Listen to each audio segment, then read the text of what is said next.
my four main questions I wanted to ask was, what was your general overall thoughts when it comes to Pixar? Like, from the beginning till now. Like, what is your thoughts? Like, what is your history, I guess, is a better way of wording it. So my history with Pixar started because I don't really remember exactly when I was first exposed to Pixar. I mean, I know what movie it was. It was Toy Story, but Yeah. I would have been like a toddler, so I can't speak authoritatively to the exact minute that I first discovered Toy Story the same way that I can to things I've discovered in the last like 10 years or whatever. But the story that my parents would always tell me is like when they was that Toy Story would be what was on, and I was laughing at the jokes, like registering that they were jokes Mm-hmm. without like my parents weren't laughing, but I was still laughing anyway, and that I guess didn't really happen with media before that point or something. So that was like the first thing that I really connected to in that way. And there's some other personal anecdotes that I can share about how it was a I had some troubles growing up as far as medical history was concerned, and spent a lot of time in and out of the hospital. And the Toy Story movies were ones that I was always able to watch because they had those available to rent on VHS at the hospital. So there's definitely a lot of personal connection to there, but I won't bog you down with all that because that'll get really depressing really fast. No Point is, worries. I was very young when I was first exposed to the Toy Story movies, and I just kept watching the other early memory I can remember as far as Pixar stuff is concerned is that I would always, whenever I got a haircut, it would the timing that I would get it would always coincide with when Monsters Inc. was showing on TV. Like every time it happened, as soon as I got my haircut, it would be ready to play on TV, and that's just a memory that I have. I remember the main menu of Finding Nemo and a lot of anecdotes like that. Cars as well. I had like the whole Radiator Springs town toy set in the living room because I was a big Cars fan, I guess. Yeah. So definitely a lot of the early Pixar movies hold mean different things to me as for how I emotionally connected to them. Nothing on the same scale as Toy Story, Yeah. but and then I kind of grew up with those movies. Not all of them. Like I didn't see Wall-E until a couple of years ago when I was an adult. So I didn't watch Really? all of them. But yeah, a lot of people, because like a lot of people's favorite Pixar movies are Ratatouille and Wall-E. Understandably so, because those are easily in the top three of Pixar's catalog. But those are the two movies that I didn't see when I was a kid. I mean, I saw Ratatouille in middle school technically, in that it was on the screen at summer camp. Like we were all in the cafeteria eating lunch or whatever, Yeah. and Ratatouille was on the screen, so it was there, and I was passively absorbing it, but not like actively paying attention to it. I didn't actually pay attention to it and watch it until the same time I watched Wall-E a couple years ago. So Yeah. yeah, that's I guess that's another ace up my sleeve I have as far as a discussion of old Pixar versus new Pixar. I don't. You can certainly say that there's a nostalgic attachment I have to things like Toy Story, Cars, Monsters Inc. But I do not have that same attachment to Ratatouille and Wall-E because I didn't see them until I was an adult. So Yeah. there's no shield that could be hid behind as far as discussing the quality of those movies. They just hold up really well. Yeah. But yeah, Especially watched. Wally. Oh Especially yeah, Wally. Wall-E is like one of the best animated movies ever. It's if there was one movie I would pick that represents what Pixar is capable of, it would be that one. And I'm very glad that is the one most deserving of being added to the Criterion Collection. Yeah. Yeah, I had a lot of connections with the early Pixar movies growing up, and that sort of cemented in my mind as like the a studio that I would always be able to count on for a quality experience. Because Toy Story 3 was my first cinematic adventure. I hadn't gone to a theater apart from seeing Toy Story 1 and 2 for the 3D re-release as marketing for Toy Story 3. I didn't see a new movie in theaters until Toy Story 3 came out. And that was also the first movie I saw that made me cry. So Toy Story 1 and 2 were there for some really difficult times early in my life that allowed me to that have allowed the characters of Woody, Buzz, and everyone else to hold a very special place in my heart. And then Toy Story 3 was what showed me, oh, you can feel things when you watch movies. Like, Yeah. it's not, it doesn't all have to be fun, happy games. It's like, oh, I watched this story and I had an emotional reaction to it. I actually, these fictional characters made me cry because of what happened at the end. That's like, that was a big eye-opening moment for me for what the medium of film was capable of. And then I would always look forward to the new Pixar movie, regardless. I certainly like I didn't love Brave when it came out, but still I wasn't at a point at that time when if I saw a Pixar movie and I came away not loving it, where I would go, oh well, I guess Pixar's dead now. I would just be like, oh well, better wait till next year when it would be hopefully better. And then Monsters University came out, and yeah, it was better. But then Inside Out happened, and that was another big one. Where it was like, yes, this is the kind of stuff that Pixar is known for. Yeah. And they had a pretty good streak. My feelings on Finding Dory have soured over the years, but at the time I thought they had a pretty good streak of Finding Dory. Cars 3 and Coco is another one that's means a whole lot to me. Mm-hmm. But then Incredibles 2 onwards was when the downward spiral started. But then they kind of it's weird. It's thinking about like my trajectory is like from Toy Story through Toy Story 3, I was like on cloud nine as far as watching all these. I had them all on Blu-ray. I would watch them again and again and again. Cars 2 and Brave and Monsters University was kind of floating around, and because when you're a kid, you don't really think that critically of things. But I wasn't really that upset by them. I just knew that I didn't feel as strongly about them as I did before. But Inside Out happened, and that tipped the scales in the other direction. It was like, oh no, yep, Pixar's still Pixar. They still know how to rip your heart out. And then, oh, I skipped. You know, I skipped. I just realized I jumped from Inside Out to Finding Dory. I skipped The Good Dinosaur because that's just how forgettable that pile of rubbish is. I don't even know. That's. Can I tell you a bit I mean, I'm doing with the video real quick? Can I tell you a bit I'm going to do? sure. I bring up the Good Dinosaur once, and I cut back to me sleeping on the couch. I'm like, I'm not even really going to talk about my feelings with it because that movie, it's legit. Like, you know how like PlayStation had like those tech demos, like back in the day, Yeah. like they will be like, oh, this is what technology could be. Look at all the grass and the like hair molecules on the characters, and I'm like, cool. Like, where's the meat? Like, where's the actual game here? It's kind of the same vibe I Yeah. get with Good Dinosaur. Credit where credit is due. It is a very impressive tech demo, and that's Yes. about all it is. It's nothing. There's no. It's just a mishmash of completely disjointed adventures, and then there's like one scene that's like actually kind of something, and then there's the rest of it is meandering. Yeah. I don't, but I don't want to get too bogged down in it because I get the sense we could both rant about Good Dinosaur for a while, but we don't need to do that. We can stay focused on the more positive aspects like Coco, Yeah. which again, that's like Leon Critch. Everything he's touched has generated some level of tears out of me. I mean, it Mm. helps. It helps that that was the year I lost my grandfather, so that was Oh my kind of gosh, I'm the. sorry.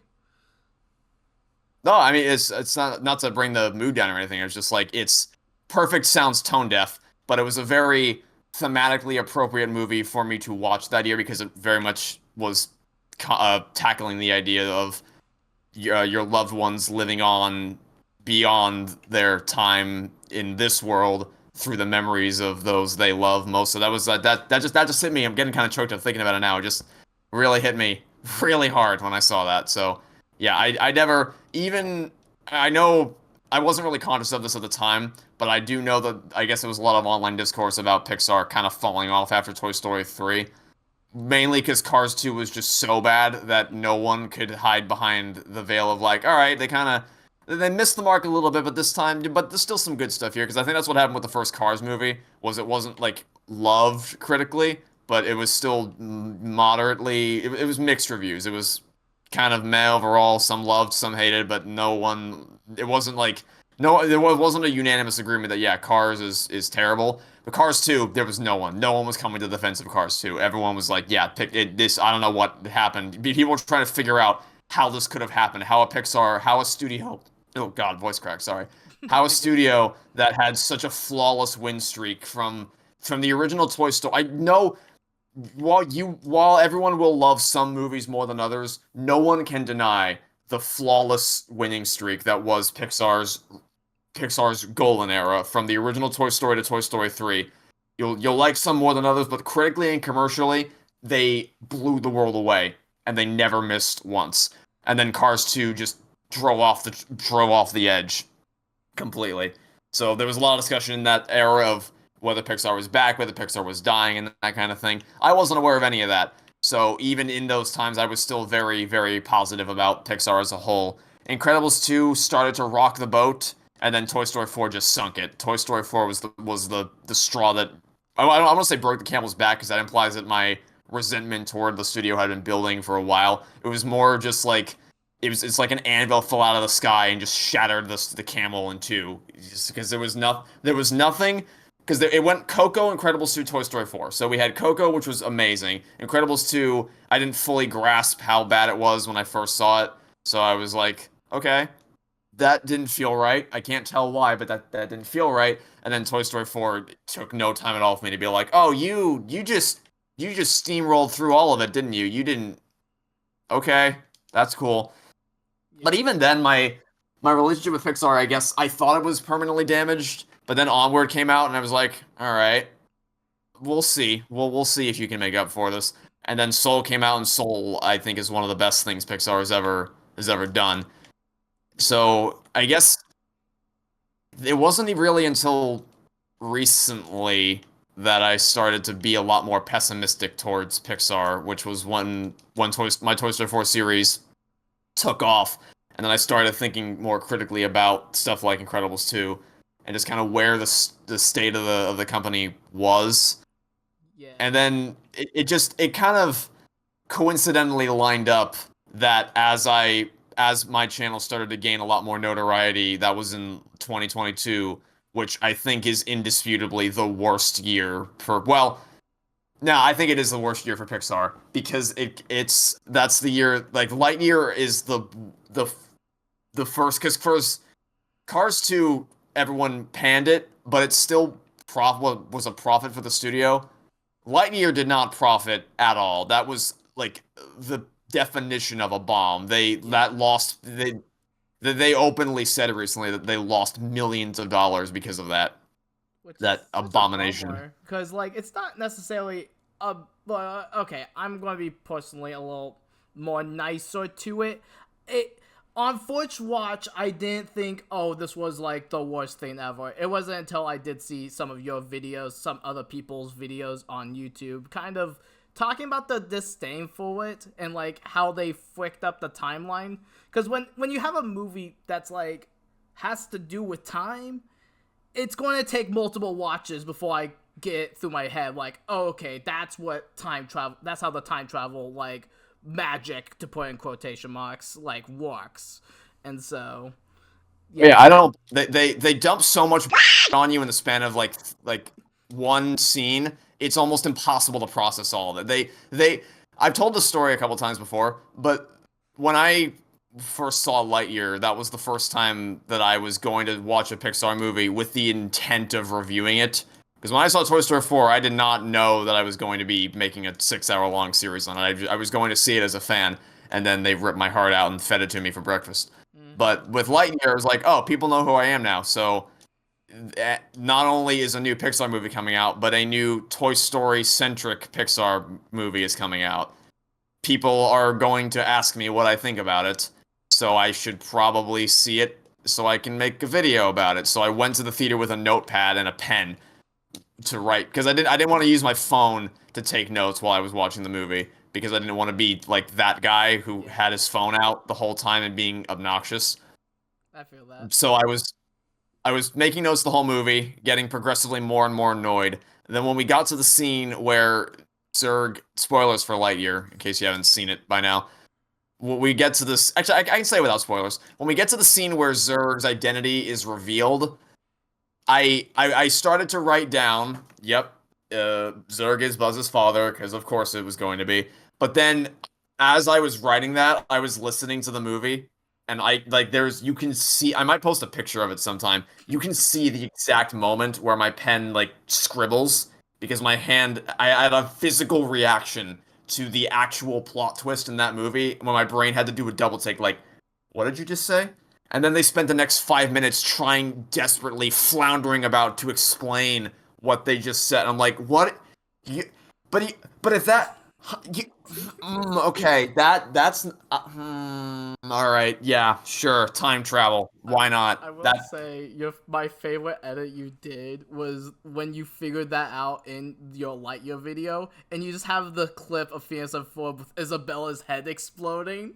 I kid you not, I was in work watching it, and I dropped my phone in the fill laughter, just dying of laughter when I saw that for the first time. Because I knew what was going to come up, and I knew you were probably going to be on the same, like, level like I am. Well, you're just like, wait, this makes no sense.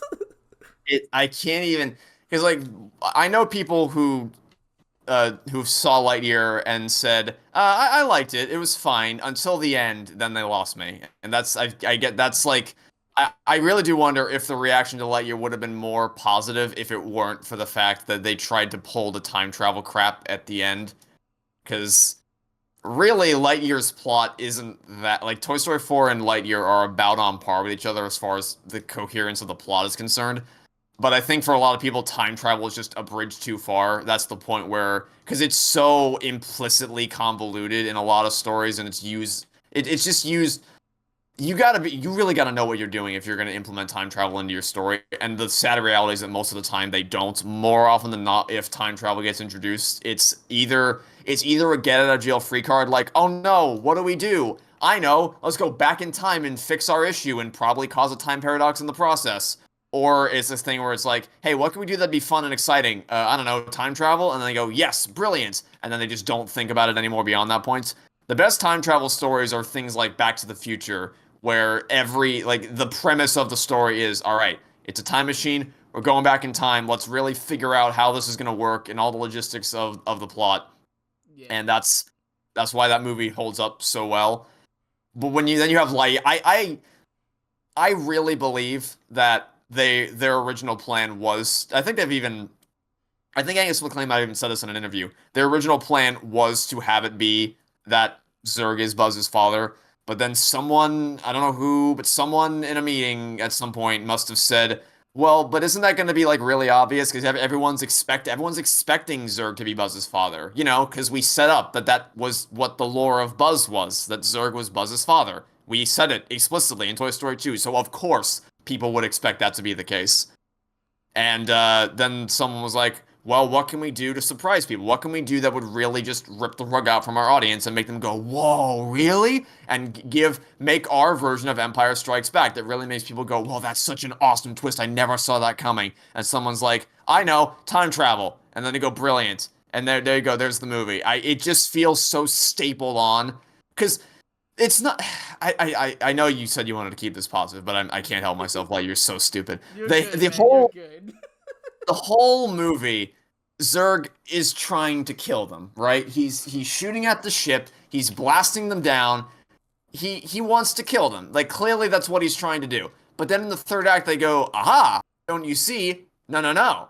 I actually wasn't trying to kill you. I was trying to help you. I was trying to get you on my side so that we can. It's because I need you. I need the fuel that's inside your ship so that I can go back in time and save my friends or prevent them from having a trap life or whatever. Let's assume that all makes perfect sense and that the time travel logistics are not broken. Put it all to one side. If you need the fuel source you need the ship, like if you need that intact, then why were you shooting at the ship which has the fuel source inside it? What if you blew up the fuel source? What if you just did you not it's fine. It doesn't at all come across to me like the Zurg in Acts 1 and 2 is a completely different character from the Zurg in Act 3. It's fine. Lightyear's really cool, and I love it. So Yeah. I can't. You know what? It's fine. So yeah, I'm where sorry. I didn't mean to get you on a tangent. it's you know what? It's all good. We all love a good tangent. So Yeah. the way that this all started, because I was saying, I even through the ups and downs of Pixar, I never really had all that much disdain for them until my Toy Story 4 series took off, and then that was in the year of Lightyear and Turning Red, and I was like, man, what is happening? And then also Cars on the Road happened Oh, that September, which jeez. really annoyed me. So I was just in a like that was three back-to-back failures, and I was like, what are we doing here?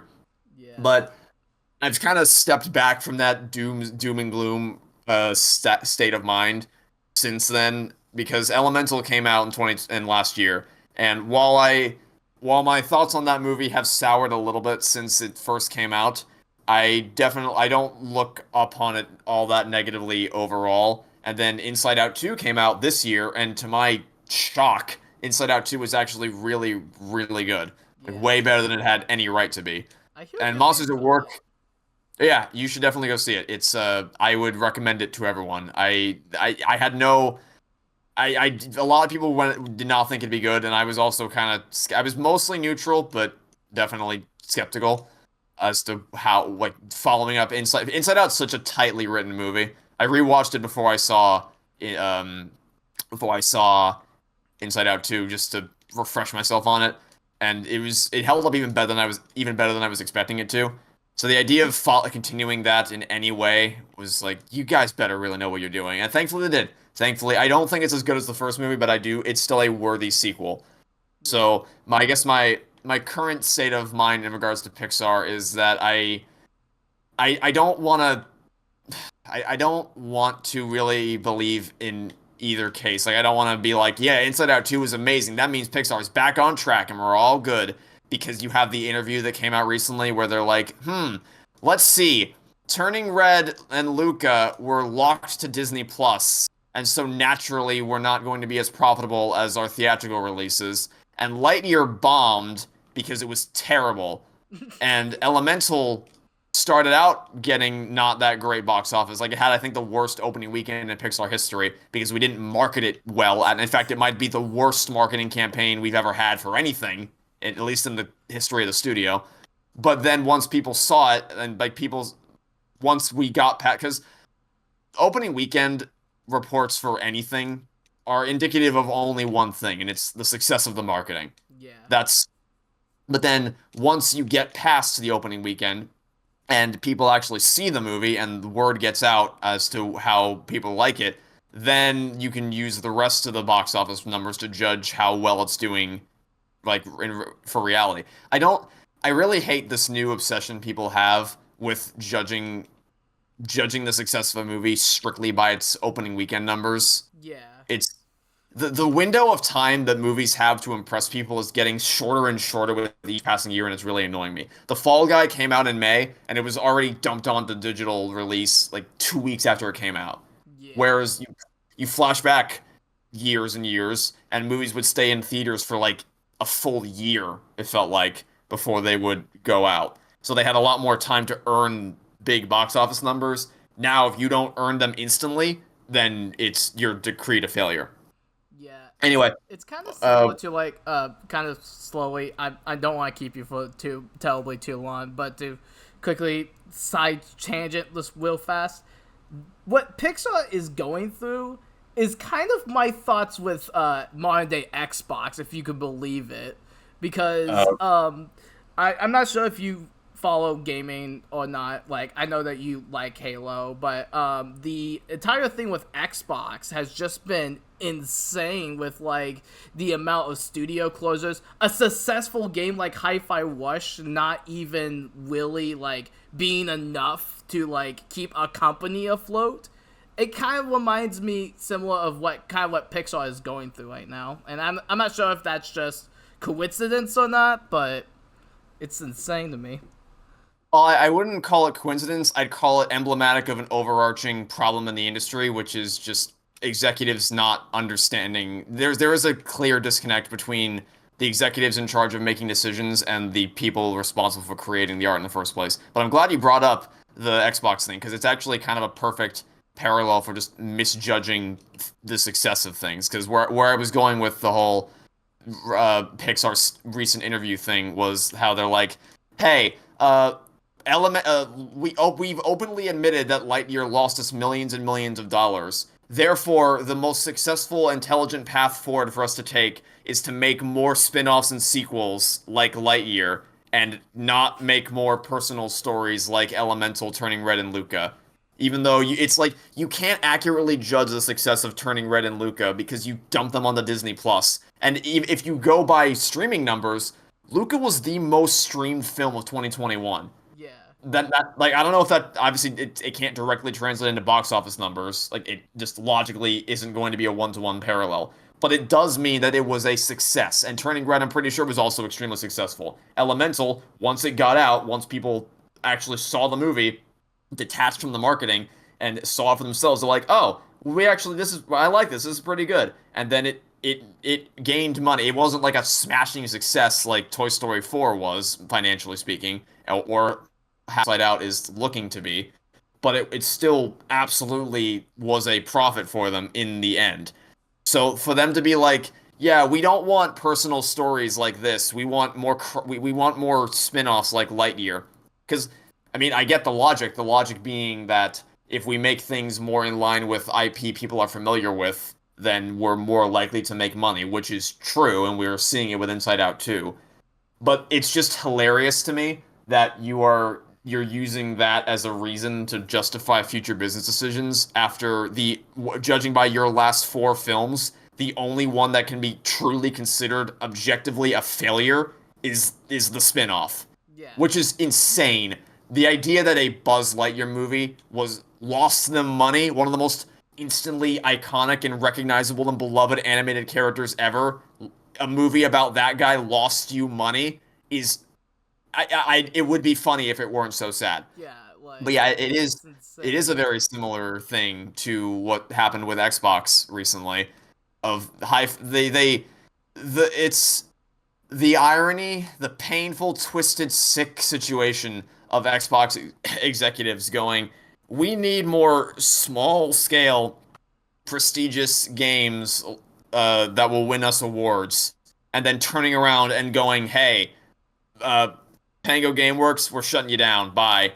You're of no use to us anyway. Actually, no, it was the reverse. It's funnier the other way. They shut down Tango Gameworks, and then they turned around and they're like, what we really need here at Xbox Game Studios is more small games that can win us big awards. Yeah. Oh, you mean like Hi-Fi Rush? That game made by the studio you just shut down 5 hours ago? Thanks. Like that won a Game of the Year thing. I think it was like Best Music. Yeah, it was something like it won awards. It was like people regarded it as a breakout success. One of if not the best games to come out of 2023. And then how do you, if you're at Xbox, not to tangent too long about this, but if you're at Xbox Game Studios, how exactly do you have any sense of security in your job? Like, if you're one of the studios that Microsoft gobbled up, how can you wake up every morning and not think, am I next? Are they going to chop me off? If they're willing to axe the company that made, what I think is inarguably the most successful thing Microsoft has done in the last, at least 5 years, then who is safe exactly? It's crazy. But yeah, let me kind of quickly ask the other three questions that I have. Again, I apologize for tangenting with the Xbox thing. No, I don't. Is like that.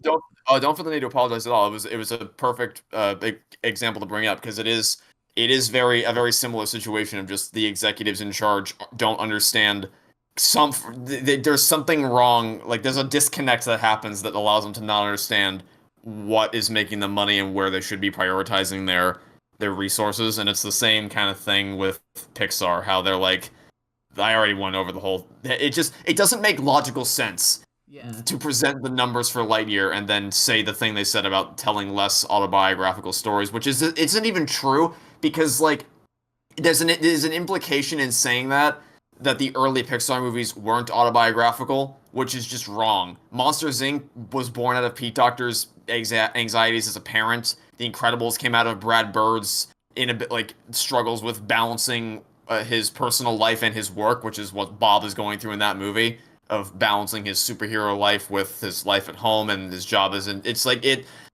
The best Pixar movies stem from a place of emotional truth. Inside Out, the big breakthrough that Joy has at the end of that movie, realizing how important it is to let yourself be vulnerable and feel that sadness. That's in the movie because that's the exact same epiphany that Pete Docter had going on a walk through the woods, and he had that epiphany thinking about the movie. It's not like they sat in a room and thought to themselves, "Hey, what would be the most brand safe, profitable thing that would appeal to absolutely everybody around the world?" That didn't happen. They made the movies they wanted to make based on their own personal autobiographical life experiences, and they put that onto the screen and people loved it. And the same thing happened with like Turning Red and Luca and Elemental. I don't like Turning Red. Well, sorry, that's not true. I love Turning Red, Yeah. but I love it because I think it's the mechanics of how May turns back and forth from the panda. There's no real consistency to when and how that happens, and it becomes such an over the top, overblown anime battle by the end that I can't help but laugh at its stupidity. But I'm in the same boat. I'm in the same boat. but at the same time, I would want more things in that vein. I would want to make changes so that there's more consistency to the mechanics, but I would want to advocate for more things like Turning Red because for as many problems as I have with it, it's undeniable that movie came from the director's own personal experiences that she put onto the screen, and a lot of people around the world were able to connect with it. Just because you're stemming from your own life doesn't mean that it's impossible for anybody who didn't live your exact life to connect with it because everyone's experiences are going to be, there's always going to be some level of overlap. And people can also connect to it in ways that aren't exactly related to the story in question. Like, for instance, at the end of Toy Story 3, when Andy's getting into his car and he's leaving Bonnie's house, before he drives away, he takes one last look behind. He takes one last look at the porch where all the toys are set up, and he takes a mental snapshot in his mind of that picture of all the toys spread out on the porch with Bonnie standing amidst them, so that he'll have that in his mind forever as he drives off into the sunset and goes to college.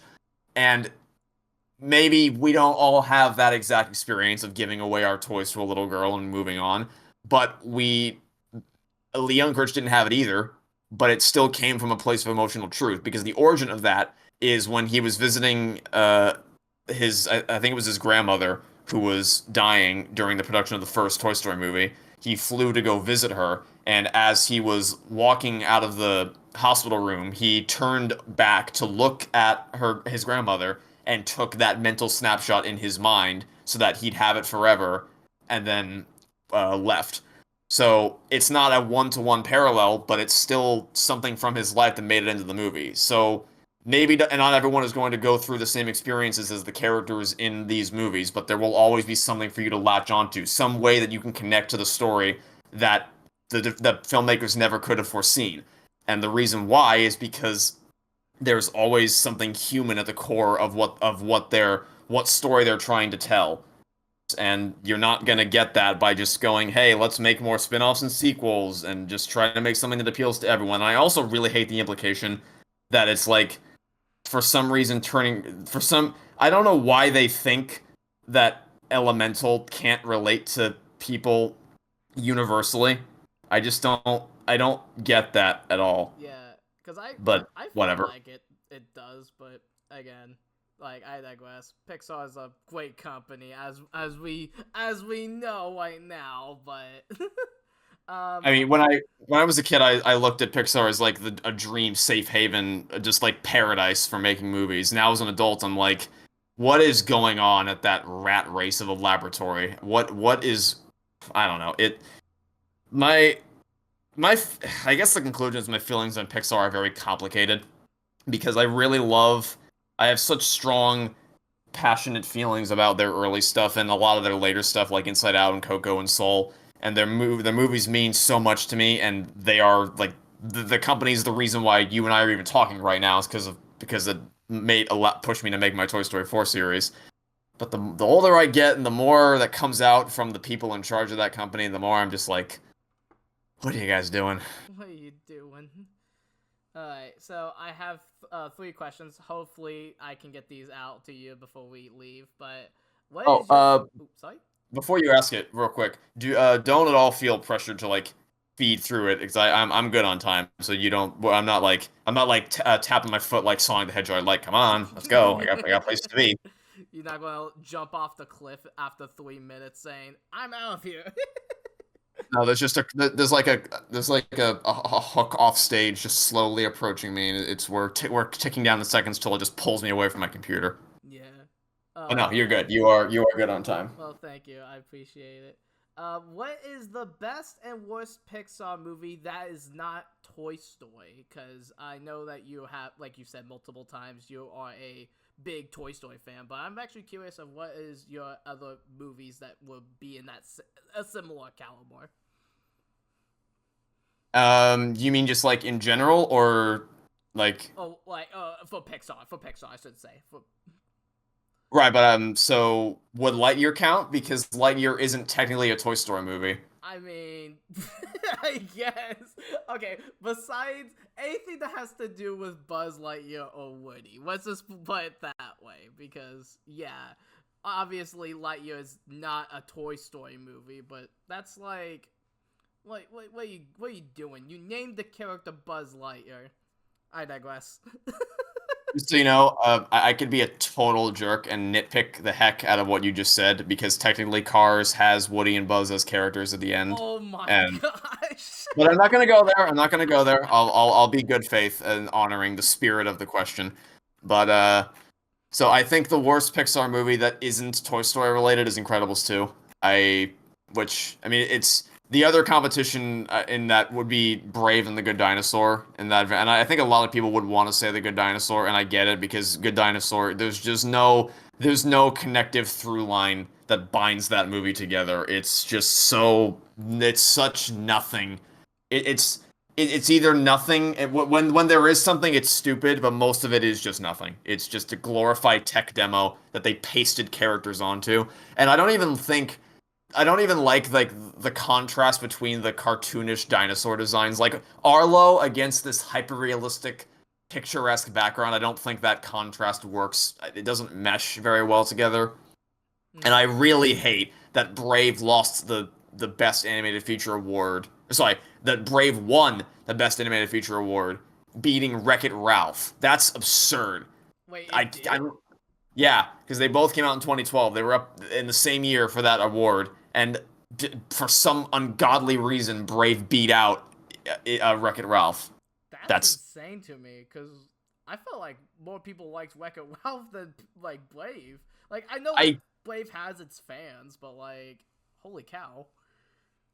Oh, that's the other thing is the reason I really can't say Brave is the worst one because I actually really like the first 30 minutes. When it's not the stupid bear storyline, it's actually kind of compelling, like the conflict between Merida and her mother, and the scene where she aces all three bullseyes, and the follow-up scene where both of the Merida and her mother their tempers flare and they both take actions that they both immediately regret realizing things had gone too far. The Touch the Sky song, I really, really like the first 30 minutes. But then she becomes a bear and it just nosedives immediately.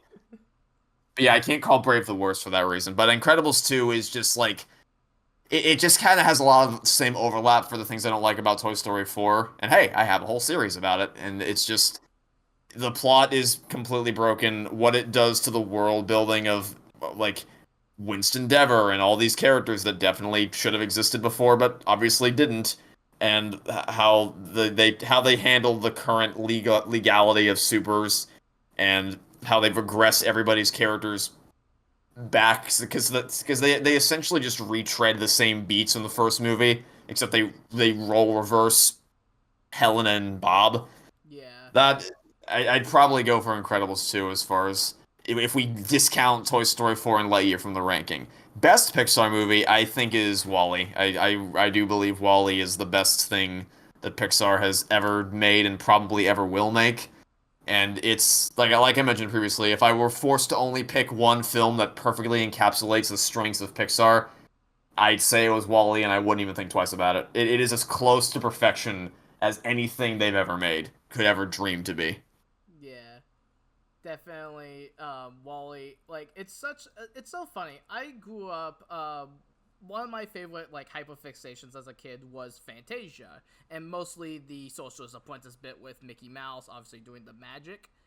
I felt watching Wally when I first watched it, I was like really into Fantasia, and I felt like both of them were kind of the same movie to me. Well, like music can help like tell a story without saying words, but like you also had dialogue. You had an overwalking story that like built with it and like crafted this like masterpiece. And yeah, I completely agree with you. Wally, I recently watched it and prepped for the Pixar video, and it still holds up in my opinion. I think it's one of the, like you said, one of the better ones, one of the better Pixar movies.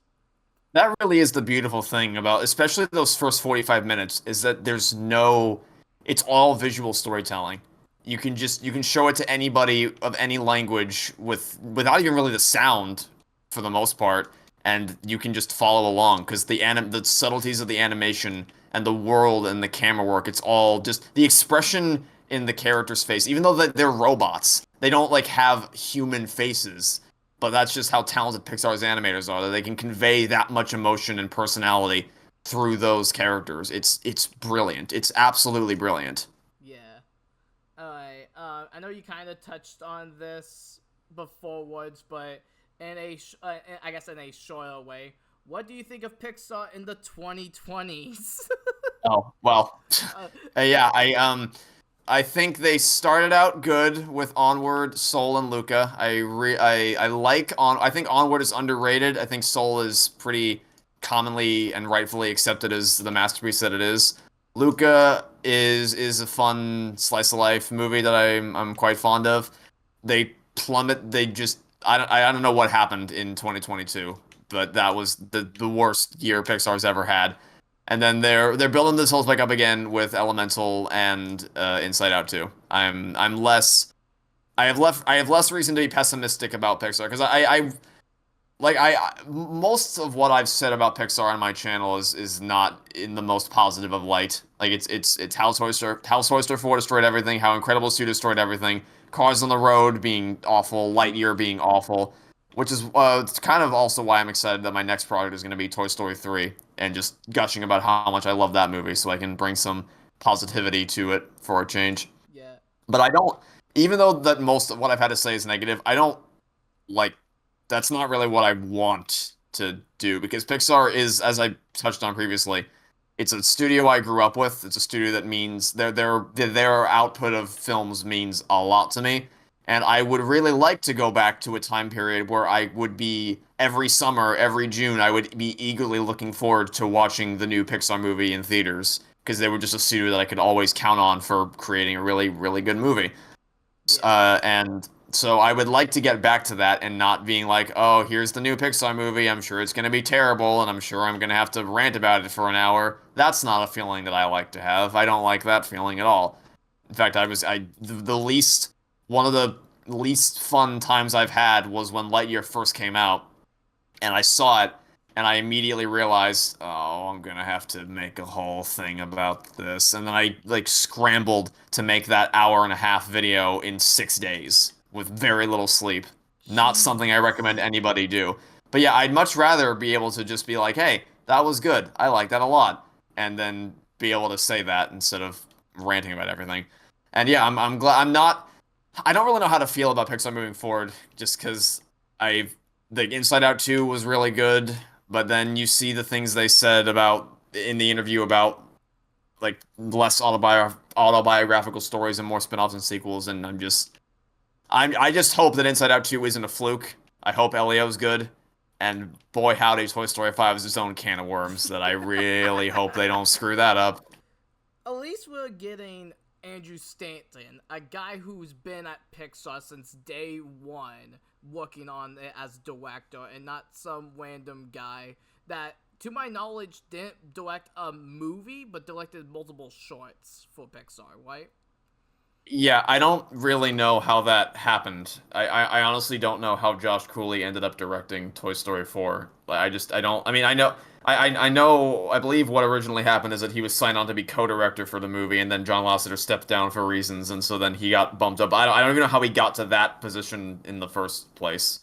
Yeah. That doesn't make sense to me.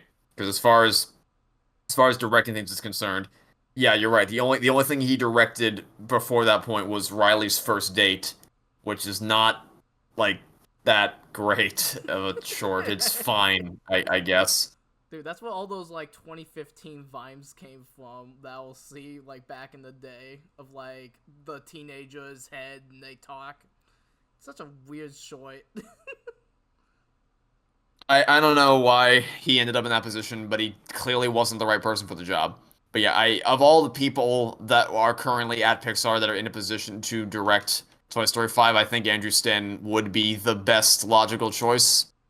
I just hope that it doesn't end because I mean, he did work on Toy Story 4, and I think the original pitch or the original, I think treatment is the term they use. The original treatment for Toy Story 4 came from Andrew Stanton, so it's not like a guarantee. He could.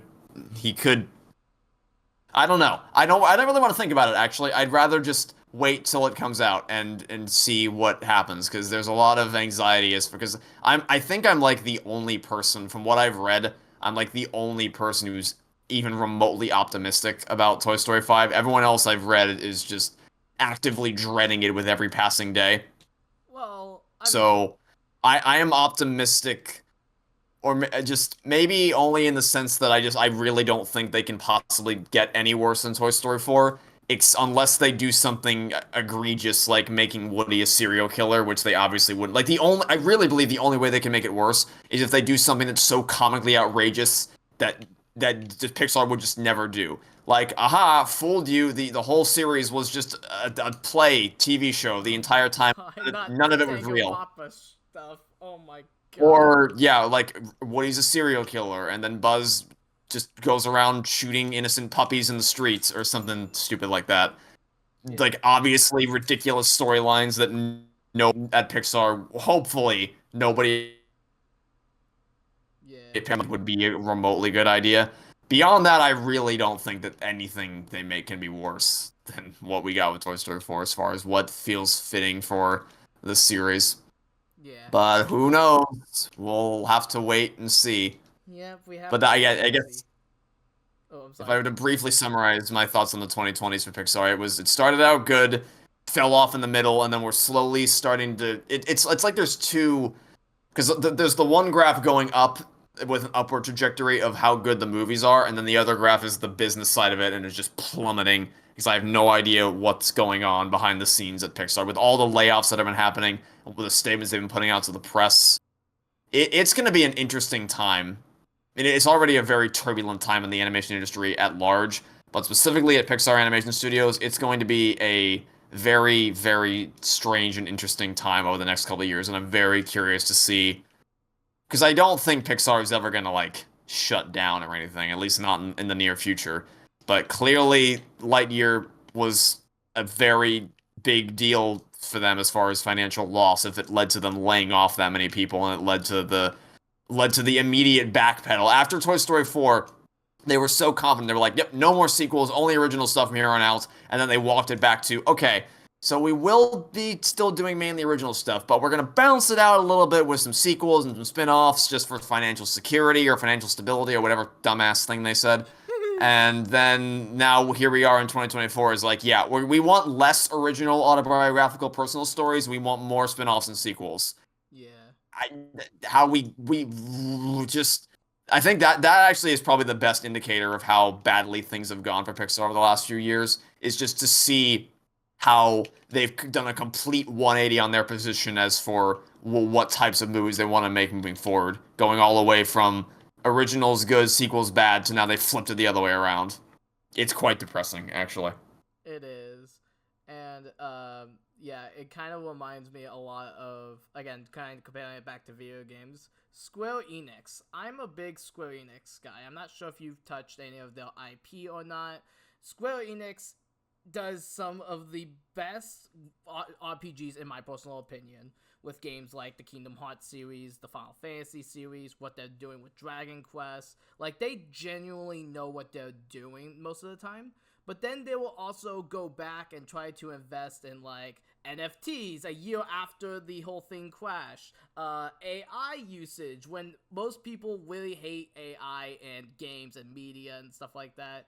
And so, but then they bounce out with, like, a Final Fantasy VII Rebirth or a Dragon Quest HD 2.5D, whatever the heck they're calling that game.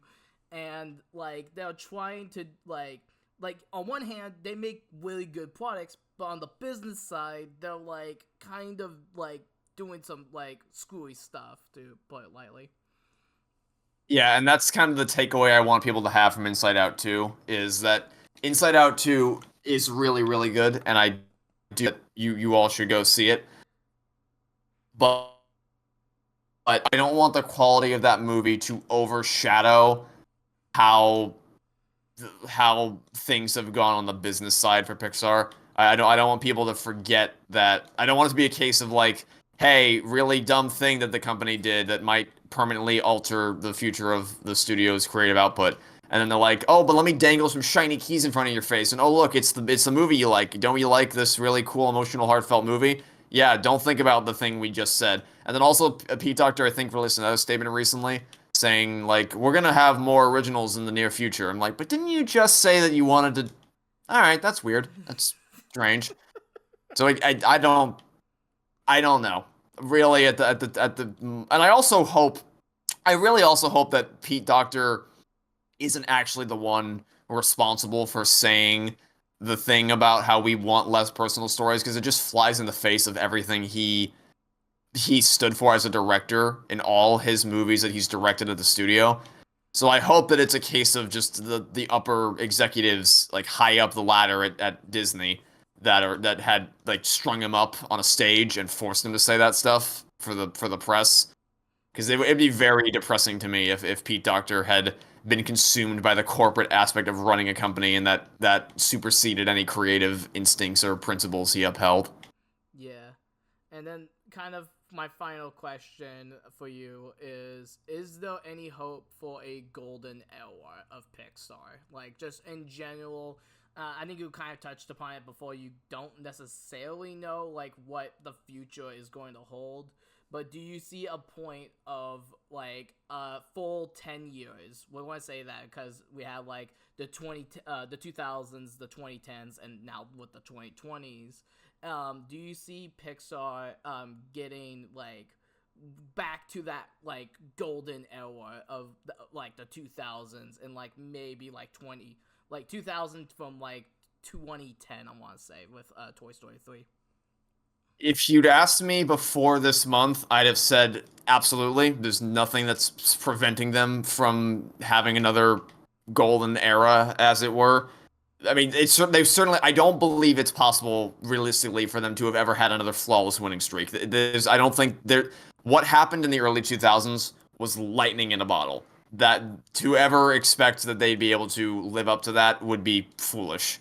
But if they kept lifting up the voices of younger artists within the studio who had really really personal stories to tell, because that was what was happening for a while with Luca and Turning Red. They had fresh young talent who were getting their chance to step into the directorial position and make their own movies. And if they kept lifting up those kinds of voices and allowing them to share their vision with the world, and getting back to making the types of movies that defined what the studio was all about instead of just farting out sequels and spin-offs constantly, then yeah, they absolutely could have gotten back on top of the world. And maybe they still will. Maybe maybe after the dust settles, because I don't think anybody reacted positively to the news that they wanted to shift away from original stories or shift away from autobiographical, whatever that term was, and focus more on spin-offs. I don't think I read a single message from anyone anywhere that said like, yeah, good for you, Pixar. That's exactly what we want. I'm so happy that you've made this switch in your creative priorities. No, no one said that. Nobody on this earth said that. Or if they did, they were a very small minority, and no one they got like 2 likes on Twitter. They got Sorry, X, whatever. I didn't they never killed calling it that. Such a stupid name. they killed the board. I still look forward to it on as the board app, but yeah, the board died. But He'll never die in our hearts. The bird will always live on the board in our hearts. the board will live on, and Ralph Blake's the internet. Yeah, I hope what happened is after that. Maybe you know. Here's a conspiracy theory for you. Maybe Pete Docter said that like because he was aware of what was happening behind the scenes and like where the executives were trying to push them creatively. So he said that publicly to be like, hey, this is what's guys, this is me telling you without telling you that like things are really crap right now. Can you make some noise so that I have verifiable receipts to go bring to the executives and slam down on the table and be like, hey, idiots, are you aware that you're like killing us by saying like encouraging us to make these types of movies? Hopefully what happened is that like the executives woke up and because what I've learned recently is that executives are horrifically out of touch with just reality. Oh, And 100%. sometimes they won't even realize the success of one of their IPs until it's almost over. Like they'll cancel a show having no idea how popular it is, and then as the finale of that show is approaching, they'll be like, "Oh, it's actually more popular than I thought. Oops. Whoa, wow." Can you be referring to a certain Yes. owl lady and the adorable king of demons? Yes. I can't tell you how frustrating it is to hear them say, "Oh no, the show is actually successful." What do you mean? Do you not have the numbers to tell you it took you seeing a crowd of people like crying themselves over seeing just a few minutes of the next episode and screaming and hollering as to how much they love it. Everyone dressed out in cosplay. It took you until you actually saw it to realize it's fine. I'm not bitter at all, actually. No. They just want to keep adding in Naruto and Attack on Titan and freaking Danganronpa onto Disney Plus and say, yeah, that's good. But I digress. That's a whole, you don't want to get me started on the Disney brand. I will go on forever if I'm allowed to vent about the Disney brand. I will never stop. Although I am it is kind of nice to see that part of the video of the Owl House video is one that a lot of people have reacted positively to. Yeah, because it is like okay. That's all my questions. But to kind of do a little venting myself, just real quick, just to kind of like touch on it a little bit. The freaking fact that they are like, ayo, shows like Amphibia and the Owl House got canceled or they ended was because it was too dark on their platform. But on their platform, they have literally everything in the sun. Like, and they're even censoring like stuff like from what I've heard, because I have a couple friends who like The Simpsons. Disney Plus has been censoring The Simpsons. And, like, they're trying to, like, rewrite history their own way, and it's kind of lame. They have the Saw movies on Disney Plus. Wait, excuse me? Yeah. They have Saw, Saw 2, Saw 3, Saw 4, Saw 5, Saw however many Disney? Saws Okay, there are. 1 second. Saw Disney Plus. Oh, But the thing, my God. yeah, it's very consistent and very cool. But that's the thing about Amphibia is that it actually wasn't canceled. Matt Brawley got to finish it out the way he intended. He got his full 3-season arc from beginning to end. It's just like that's why I used because there's no level of that argument that doesn't fall apart under scrutiny. Because like the high level as far as what the Disney brand the Disney brand doesn't mean anything because of how many things Disney owns. It's completely meaningless as a term. It's clearly just used as a scapegoat to mask whatever the real reason was, whatever it may be. That the real reason why it was let go, it clearly wasn't what you told us it was because it doesn't make any sense. So on a high level, it doesn't make sense. But then the more specific you get, it still doesn't hold up. Because even if you go all the way down to just specifically the Disney TVA brand, like you have Gravity Falls and Amphibia. You have you almost DuckTales. killed a child. You Duck stabbed a child in the chest. like DuckTales, like I know that they didn't go as far as like stabbing a child, but like that some of them like you can tell what they were implying like just in general with the like the last 3 or 4 episodes of the series. And DuckTales was one of the Disney like TVA stuff that I got hyper fixated on like for a while there, so I bring that up as a fan. DuckTales is one that I want to watch because I know Dana Terrace worked on that show. She was the director for a lot of season one. She came on for some animation at the end of season three, and also I just hear really good things about it. Mm-hmm. But yeah, the other thing with Amphibia is it's always very usually whenever someone tries to censor something, it makes it worse. Like in Amphibia, they apparently weren't allowed to show Marcy bleeding when she's in her Darcy form at the end of season three. So instead of having her bleed red blood, she bled green blood. That's better, right? Because, it's not red blood, so it's fine. Even though that means that whatever corruption the core has on her is so bad, it's altering the biology of her body and turning her blood green. That's way worse than if she was just bleeding. Oh my gosh. But, it's not red and therefore it's safe for it's whatever. I'll keep going if you want me to. I can do this all day. Yeah. But I think I'll leave it here in terms of like recording for it. I do thank you very much for taking your time out of your schedule, because I know I could tell you're dedicated to your projects with video editing and voice recording and just getting everything right. So I'm humbled and honored that you took your time out to be in this interview. That's all good. I love talking about this, as you might be able to tell by my tendency to ramble and go on long, sometimes unrelated tangents. I just have buckets of passion that is constantly pouring out of me that I am more than happy to share with the world about this stuff. Yeah. I have my I have my passions as well when it comes to some media franchises, and so I am just honored to find someone else in this space that is just as passionate with Pixar as I am with it. So I do thank you again.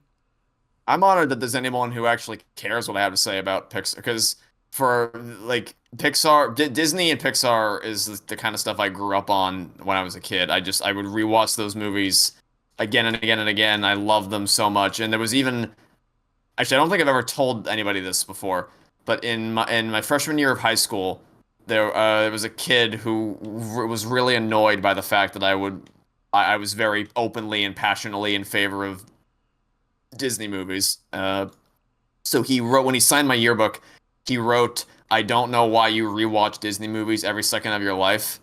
And every now and again, I always look back on that and I'm like, this is why. That's why I mean, obviously I didn't know at the time that this is what it would lead to, but I always had that passion for these movies. I always cared about the quality of them, what went into making them, what they mean to people around the world, what they mean to me.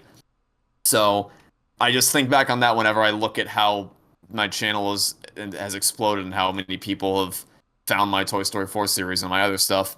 And I'm like, that's what it was all for, was just trying to share this, being able to be having found an audience and being able to make content about something that I've been just dying to talk about my whole life.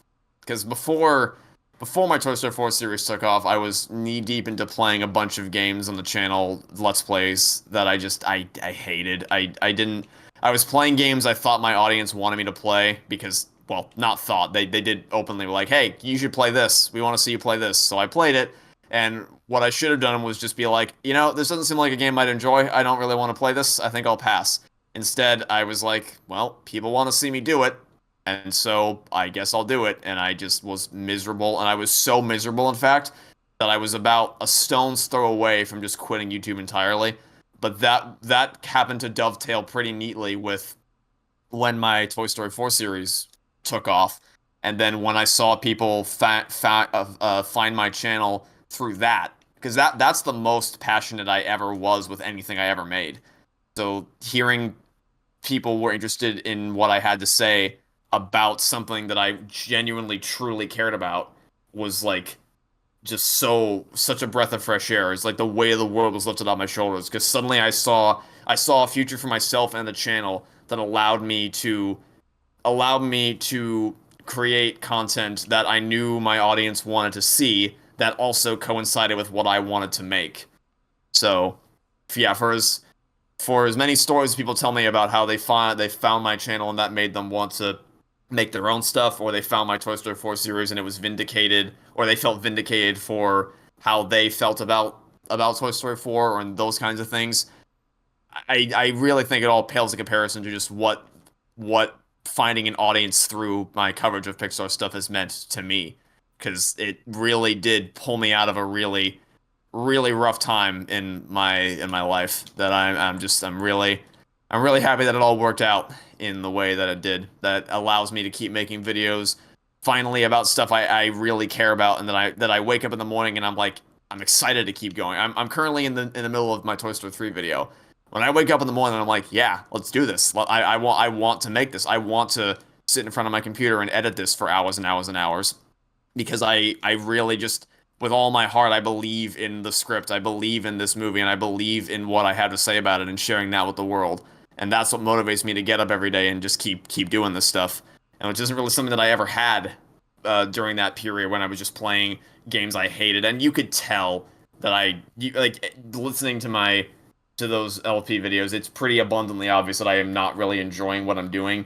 Whereas now I feel like you can hear, even if you don't agree with what I say, you can hear the passion in my voice, because and there's no while there is of course a performative element to any YouTube video, like um you can probably tell from just listening to me talk right now that the way I speak just in person is different from how I speak in videos, because that's just naturally when you're trying to entertain people and you're trying to present your arguments in as entertaining a way as possible, and you're uh Fired like up, I guess.